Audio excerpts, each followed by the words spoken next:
नमस्कार। खबरों के इस बुलेटिन में तुहाडा स्वागत है। मैं हां रमा शंकर। पहला पेश ने चोणवीं खबरां। केंद्रीय खेतीबाड़ी मंत्री नरेंद्र सिंह तोमर ने किसानों को एक बार फिर MSP प्रक्रिया को चालू रखने का भरोसा दिता। खेतीबाड़ी मंत्री ने कहा कि नवे खेती सुधारों तहत मंडी व्यवस्था भी खत्म नहीं की जाएगी।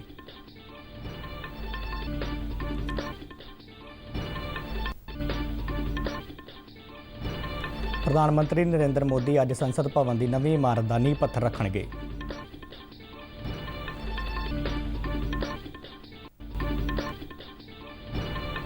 भारत विच विदेशी मिशनां के नुमाइंदियां की एक टीम वालों कोविड वैक्सीन के निर्माण में जुटी भारत बायोटेक दी लैबां का दौरा।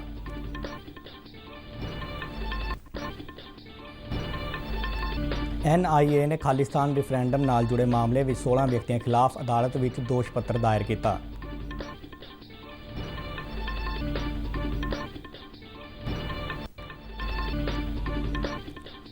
इंडियन कोस्ट गार्ड ने बंगाल की खाड़ी में फसे 19 बंगलादेशी मछेरियां सुरक्षित कढ़िया।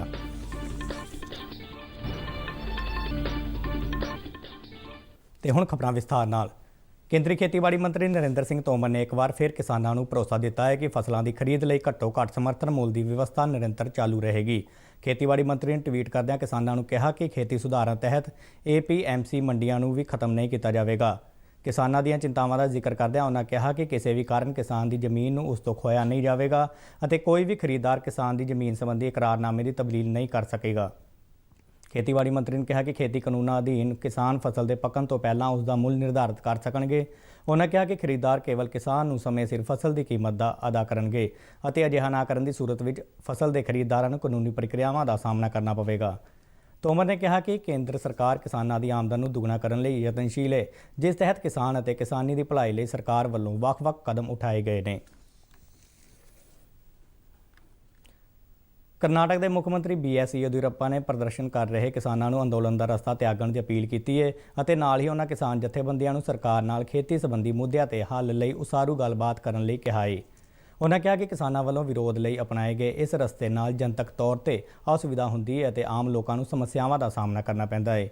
येदियुरप्पा ने कहा कि खेती संबंधी कानूनों को लैके केंद्र सरकार गल करना चाहती है, जिसलिए किसानों को अंदोलन की बजाय गलबात का रस्ता अख्तियार करना चाहिए है। इस दौरान कर्नाटक के खेतीबाड़ी मंत्री BC पाटिल ने कहा है कि वह मंत्रियों के एक समूह नाल सूबे का दौरा करेंगे, जिस दौरान किसानों को खेती कानूनों के फायदों बारे दस्सिया जाएगा।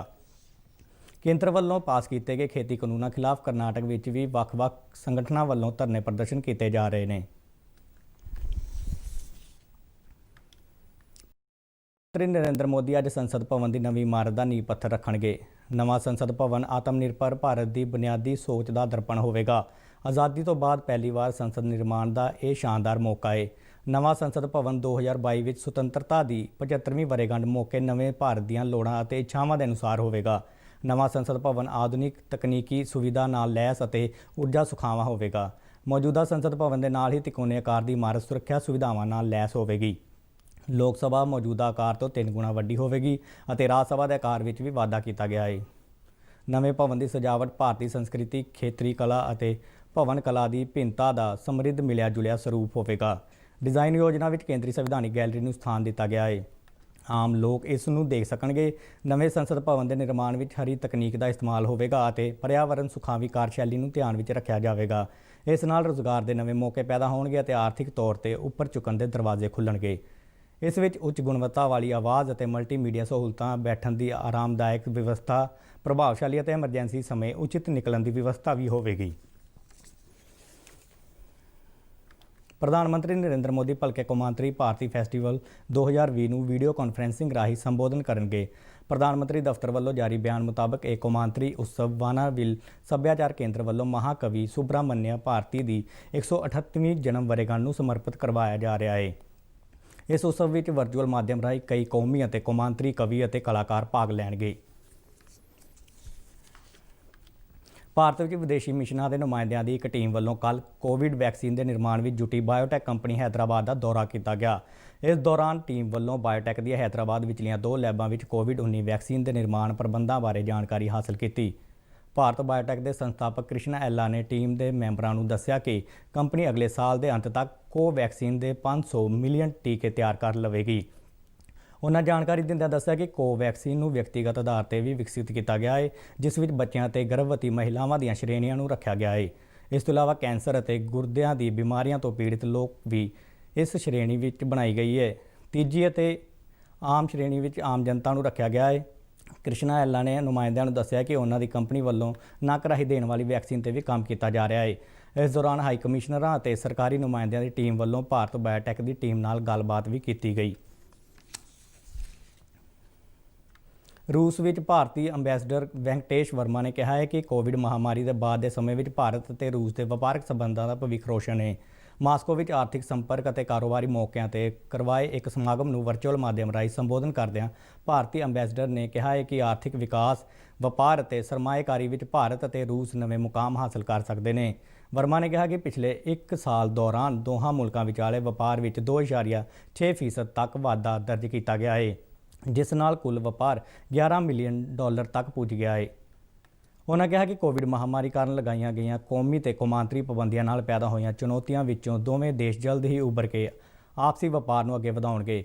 ਵਰਮਾ ਨੇ ਦੱਸਿਆ ਕਿ ਭਾਰਤ ਤੋਂ ਰੂਸ ਲਈ ਇਲੈਕਟ੍ਰੀਕਲ ਮਸ਼ੀਨਰੀ ਉਪਕਰਨਾਂ ਦੀ ਦਰਾਮਦ ਵਿੱਚ 90% ਵਾਧਾ ਹੋਇਆ ਹੈ, ਜਦਕਿ ਫਾਰਮਾਸਿਊਟੀਕਲ ਉਤਪਾਦਾਂ ਵਿੱਚ 20% ਦਾ ਇਜ਼ਾਫਾ ਹੋਇਆ ਹੈ। ਭਾਰਤੀ ਅੰਬੈਸਡਰ ਨੇ ਦੋਹਾਂ ਮੁਲਕਾਂ ਵਿਚਾਲੇ ਲੱਕੜ ਦੇ ਉਤਪਾਦਾਂ, ਚੀਨੀ ਦੀਆਂ ਵਸਤਾਂ, ਕੱਪੜਾ, ਊਰਜਾ ਅਤੇ ਤਕਨੀਕੀ ਖੇਤਰ ਸਮੇਤ ਸਾਈਬਰ ਸੁਰੱਖਿਆ ਵਿੱਚ ਸੰਭਾਵਨਾਵਾਂ ਬਾਰੇ ਵੀ ਚਾਨਣਾ ਪਾਇਆ।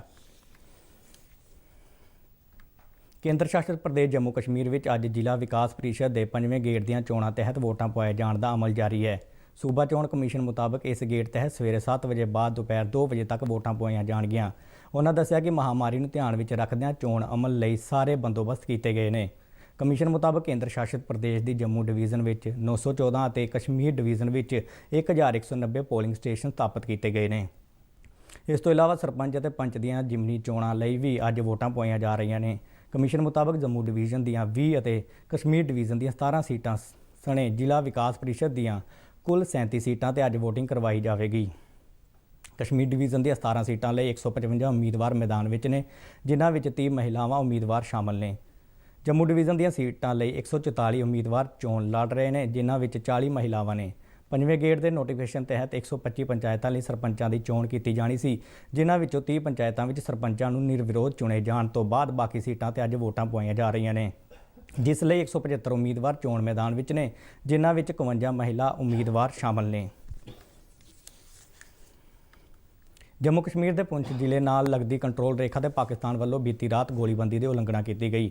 ਰੱਖਿਆ ਬੁਲਾਰੇ ਮੁਤਾਬਕ ਰਾਤ ਤਕਰੀਬਨ 10 ਵਜੇ ਪਾਕਿਸਤਾਨ ਫੌਜ ਵੱਲੋਂ ਬਿਨਾਂ ਕਿਸੇ ਭੜਕਾਹਟ ਦੇ ਕੰਟਰੋਲ ਰੇਖਾ ਦੇ ਨਾਲ ਲੱਗਦੀਆਂ ਅਗਲੇਰੀਆਂ ਭਾਰਤੀ ਚੌਕੀਆਂ ਨੂੰ ਨਿਸ਼ਾਨਾ ਬਣਾ ਕੇ ਫਾਇਰਿੰਗ ਕੀਤੀ ਗਈ ਅਤੇ ਨਾਲ ਹੀ ਮੋਰਟਾਰ ਦੇ ਗੋਲੇ ਦਾਗੇ ਗਏ। ਬੁਲਾਰੇ ਨੇ ਦੱਸਿਆ ਕਿ ਭਾਰਤੀ ਫੌਜ ਨੇ ਪਾਕਿਸਤਾਨੀ ਗੋਲੀਬਾਰੀ ਦਾ ਕਰੜਾ ਜਵਾਬ ਦਿੱਤਾ। ਆਖਰੀ ਜਾਣਕਾਰੀ ਮਿਲਣ ਤੱਕ ਇਸ ਕਾਰਵਾਈ ਦੌਰਾਨ ਕਿਸੇ ਵੀ ਜਾਨੀ ਜਾਂ ਮਾਲੀ ਨੁਕਸਾਨ ਦੀ ਸੂਚਨਾ ਨਹੀਂ ਮਿਲੀ। ਕੌਮੀ ਜਾਂਚ ਏਜੰਸੀ NIA ਨੇ ਖਾਲਿਸਤਾਨ ਲਈ ਰੈਫਰੈਂਡਮ 2020 ਕੇਸ ਨਾਲ ਜੁੜੇ 16 ਵਿਅਕਤੀਆਂ ਖਿਲਾਫ ਵਿਸ਼ੇਸ਼ ਅਦਾਲਤ ਵਿੱਚ ਦੋਸ਼ ਪੱਤਰ ਦਾਇਰ ਕੀਤਾ ਹੈ। NIA ਨੇ ਅਮਰੀਕਾ, ਬਰਤਾਨੀਆ ਤੇ ਕੈਨੇਡਾ ਵਿੱਚ ਵਸਦੇ ਇਹਨਾਂ 16 ਵਿਅਕਤੀਆਂ ਖਿਲਾਫ ਦੇਸ਼ਦਰੋਹ ਦੀਆਂ ਸਰਗਰਮੀਆਂ ਵਿੱਚ ਸ਼ਮੂਲੀਅਤ ਦੇ ਦੋਸ਼ਾਂ ਤਹਿਤ ਚਾਰਜਸ਼ੀਟ ਦਾਇਰ ਕੀਤੀ ਹੈ। ਏਜੰਸੀ ਮੁਤਾਬਕ ਜਿਨ੍ਹਾਂ ਮੁਲਜ਼ਮਾਂ ਖਿਲਾਫ ਦੋਸ਼ ਪੱਤਰ ਦਾਇਰ ਕੀਤਾ ਗਿਆ ਹੈ, ਉਹਨਾਂ ਵਿੱਚੋਂ 7 ਮੁਲਜ਼ਮ ਅਮਰੀਕਾ, 6 ਬਰਤਾਨੀਆ ਅਤੇ 3 ਕੈਨੇਡਾ ਤੋਂ ਨੇ। ਏਜੰਸੀ ਵੱਲੋਂ ਚਾਰਜਸ਼ੀਟ ਵਿੱਚ ਦੋਸ਼ ਲਗਾਇਆ ਗਿਆ ਹੈ ਕਿ ਇਹਨਾਂ ਵਿਅਕਤੀਆਂ ਨੇ ਖਾਲਿਸਤਾਨ ਦੀ ਸਥਾਪਨਾ ਲਈ ਰੈਫਰੈਂਡਮ 2020 ਦੇ ਬੈਨਰ ਹੇਠ ਵੱਖਵਾਦੀ ਮੁਹਿੰਮ ਚਲਾਉਣ ਦੀ ਸਾਜ਼ਿਸ਼ ਘੜੀ ਸੀ। ਗ੍ਰਹਿ ਮੰਤਰਾਲੇ ਵੱਲੋਂ ਦਹਿਸ਼ਤਗਰਦ ਨਾਮਜ਼ਦ ਕੀਤੇ ਗਏ ਗੁਰਪਤਵੰਤ ਸਿੰਘ ਪੰਨੂ, ਹਰਦੀਪ ਸਿੰਘ ਨਿੱਜਰ ਅਤੇ ਪਰਮਜੀਤ ਸਿੰਘ ਦੇ ਨਾਂ ਵੀ ਇਹਨਾਂ ਮੁਲਜ਼ਮਾਂ ਦੀ ਸੂਚੀ ਵਿੱਚ ਸ਼ਾਮਲ ਕੀਤੇ ਗਏ ਨੇ। ਇੰਡੀਅਨ ਕੋਸਟ ਗਾਰਡ ਵੱਲੋਂ ਕੱਲ੍ਹ ਬੰਗਾਲ ਦੀ ਖਾੜੀ ਵਿੱਚ ਫਸੇ 19 ਬੰਗਲਾਦੇਸ਼ੀ ਮਛੇਰਿਆਂ ਨੂੰ ਸੁਰੱਖਿਅਤ ਬਚਾਇਆ ਗਿਆ। ਕੋਸਟ ਗਾਰਡ ਵੱਲੋਂ ਦਿੱਤੀ ਗਈ ਜਾਣਕਾਰੀ ਮੁਤਾਬਕ ਕਿਸੇ ਤਕਨੀਕੀ ਨੁਕਸ ਕਾਰਨ ਇਹਨਾਂ ਬੰਗਲਾਦੇਸ਼ੀ ਮਛੇਰਿਆਂ ਦੀ ਕਿਸ਼ਤੀ ਬੰਗਾਲ ਦੀ ਖਾੜੀ ਵਿੱਚ ਪਿਛਲੇ 10 ਦਿਨਾਂ ਤੋਂ ਫਸੀ ਹੋਈ ਸੀ, ਜਿਨ੍ਹਾਂ ਨੂੰ ਹਵਾਈ ਅਤੇ ਸਮੁੰਦਰੀ ਤਾਲਮੇਲ ਆਪਰੇਸ਼ਨ ਰਾਹੀਂ ਸੁਰੱਖਿਅਤ ਬਚਾਇਆ ਗਿਆ। ਕੋਸਟ ਗਾਰਡ ਦੇ ਸਮੁੰਦਰੀ ਜਹਾਜ਼ ਵੱਲੋਂ ਬੰਗਲਾਦੇਸ਼ੀ ਕਿਸ਼ਤੀ ਨੂੰ ਪਾਰਾਦੀਪ ਬੰਦਰਗਾਹ ਲਿਆਂਦਾ ਗਿਆ, ਜਿੱਥੋਂ ਇਹ ਬੰਗਲਾਦੇਸ਼ੀ ਅਥਾਰਟੀ ਨੂੰ ਸੌਂਪ ਦਿੱਤੀ ਜਾਵੇਗੀ। ਕੋਸਟ ਗਾਰਡ ਨੇ ਦੱਸਿਆ ਕਿ ਸੁਰੱਖਿਅਤ ਬਚਾਏ ਗਏ ਮਛੇਰਿਆਂ ਨੂੰ ਭੋਜਨ, ਪਾਣੀ ਅਤੇ ਮੈਡੀਕਲ ਸਹਾਇਤਾ ਸਮੇਤ ਮੁਕੰਮਲ ਰਾਹਤ ਉਪਲਬਧ ਕਰਵਾਈ ਗਈ ਹੈ। ਇਸ ਦੇ ਨਾਲ ਹੀ ਖਬਰਾਂ ਦਾ ਇਹ ਬੁਲੇਟਿਨ ਖਤਮ ਹੁੰਦਾ ਹੈ। ਨਮਸਕਾਰ।